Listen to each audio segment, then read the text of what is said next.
Hey, welcome back to another Crips Comments. Been around for a while, but now I'm back, and something got my attention earlier today. The Proud Boys fight Rose City nationalists in Oregon City, and I'm going to read off this statement. So I do apologize for looking away, but okay. So this is basically a fascist fighting fascist uh, groups. In this case, the Proud Boys beat up some Nazis called Rose City Nationalists at a Pride celebration that took place in Oregon City. Now, there's a speculation for this confrontation that is due to a bad rap that the Proud Boys received after the insurrection, and that Americans don't see them as a prime example of being all American now, and that their membership dropped because of it and everything, and that might actually have something to do with it. But I want everybody to remember the bigger picture here, that this is a hate group that's trying to look good when they battle other nationalists. In this case, a Nazi um, group that is taking on the city of Rose City, nationalists inside of and even at a place called Oregon City, which is an entirely different city, but nevertheless. And the reason why I say this is because the Proud Boys ideology still goes as followed. Okay, check this out. They still go as anti-communism, anti-feminism, anti-immigration, anti-LGBT rights, anti, and I think I missed the Q. Anti-Semitism, anti-authoritarianism. Oh no, excuse me. They're authoritarianism, and they're pro-chauvinism, and they're pro-crypto-fascism, and they're pro-Islamophobia, and they're pro-Trumpism. You know, all of these pros and cons. Also, their allies is still Patriot Prayer, the Oath Keepers, and the Three Percenters. Those are other hate organizations. You know, there's also a scene of people are passing around a Twitter tweet that some woman was filming and saying it serves those Nazis right, despite the fact that that very same Twitter feed, for the past few years, she's done the white power symbol, which is basically the OK symbol, the W, the P, in the shape of, WP for white power, or white privilege. Yeah, so these are all still on the same side of hate. They just don't want to look like as bad as the other hate group, you know. Um, and the main thing that I bring that up is because appearances is one thing. Knowing better, based off, regardless of appearance, is still saying another thing. So when you've got this being reported on the Young Turks, where a white, blonde, blue-eyed man, and I forgot his name, but he's actually a reporter for, I think it's called Breaking News, or oh gosh, what was it? Belief News, or something like that. Um, you got a white, blonde, blue-eyed guy that's still looking down at the whole situation, saying you're not fooling anybody. He's got a point, and he being a white guy with a full Caucasian-looking, blonde, blue-eyed Anglo, you know, um, more than likely, is maybe not 100%, but he fits the profile right now. He has every right to look down at them. He has every right to look down at both of those organizations. Um, you know, for somebody like me that did a report on, and I can't remember what year it was. I think it was the very first year that I did this.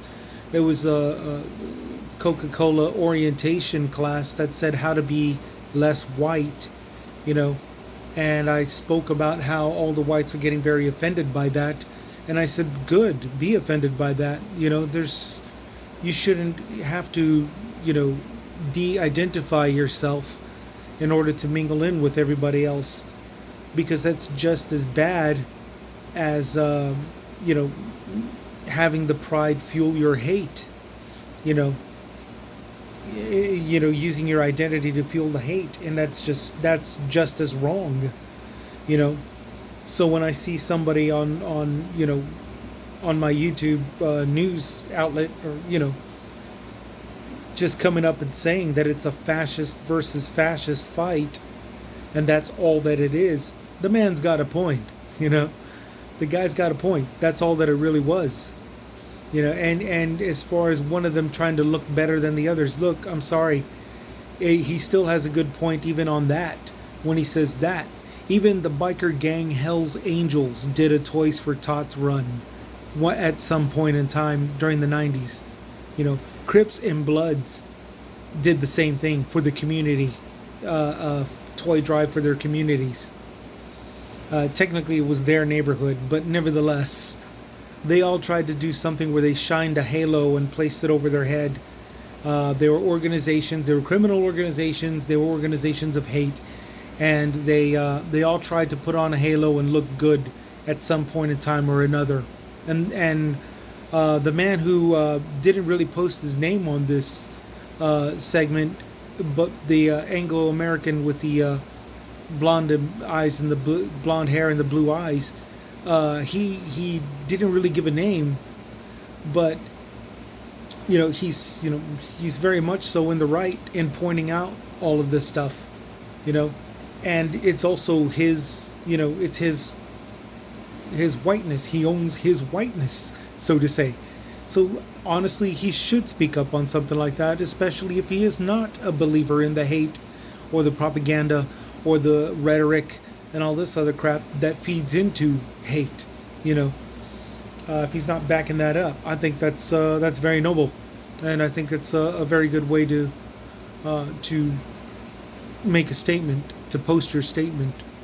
I'm also following another site where I'm not going to be mentioning any names because it's a young lady that's saying this. She made a comment about a video where a family made an under the sea theme in their house, and their little girl was dressed up like the Little Mermaid, and then they sat with all the popcorn and the snacks and the sodas and all that and the juice boxes and all that stuff in front of the TV to watch the Little Mermaid, and it was the so-called original Disney one cartoon movie. And according to this lady, that family got a lot of heat for it because they were watching the White Little Mermaid, the cartoon White Little Mermaid, instead of the newer version, which was the Black Little Mermaid. And to her and to the guy that made the statement, fascist, it's just a fascist fighting fascist incident.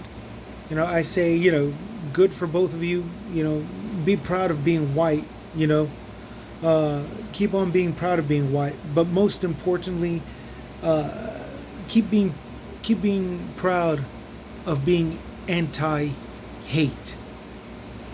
That is the most important thing of all of this.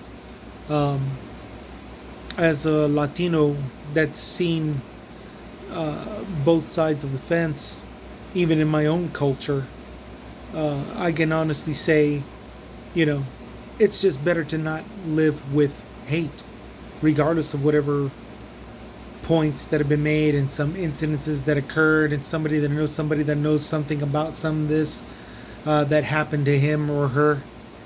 You know, regardless, you don't hate. You just stop being hate. Be proud of who you are. You know, I am a Tejano, which is a Tex-Mexican American Latino of the Chicano lineage. Chicano being the modern day version of Mexica. You know, Aztec. Even though technically my bloodline doesn't trace back to the Aztec, it actually traced back to the Oaxacans, which was a rival of the Aztecs. So, but yeah, I mean, back when they all called themselves Mexica, um, and then changed their name to a modern day version, Chicano, uh, you know, which is still Mexican indigenous. Uh, you know, that's what I am today. That's my identity. I am Tejano, which is a Tex Mexican American Latino of the Chicano lineage, you know.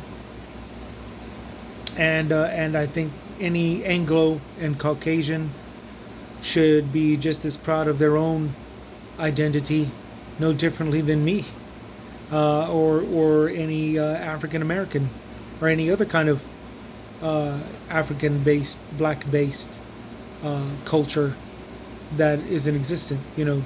Jamaican or Aboriginal, Australian, whichever, whoever you are, be proud of your identity, and keep on not falling for the street version of what is to be your culture's power.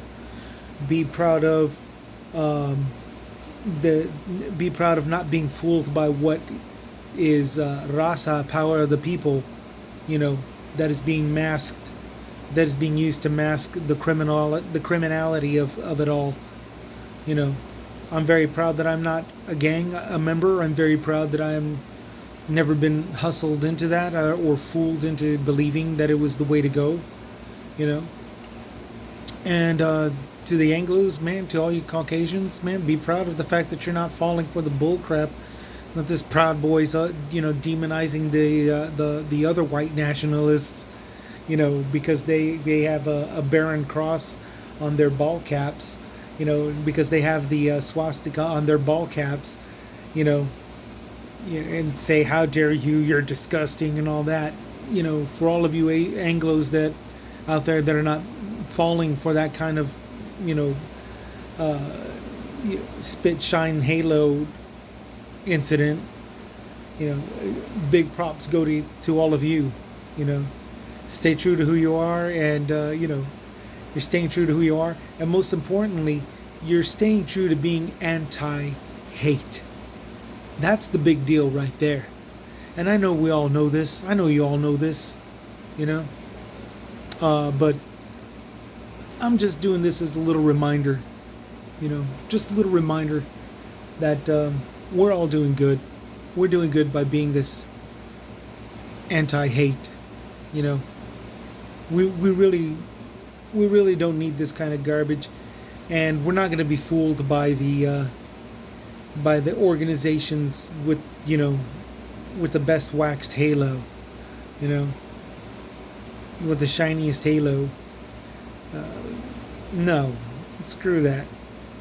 This is just another reminder. You all know what you're doing, and I'm very glad that for those of you who come onto my show for these little reminders, because this is Chris's Comments, a show of common sense on common ground. So y'all take care, y'all take it easy. I just had to speak my mind on that, and make a valid point, and keep on keeping on. Y'all take care, okay? This is Chris's Comments, signing out.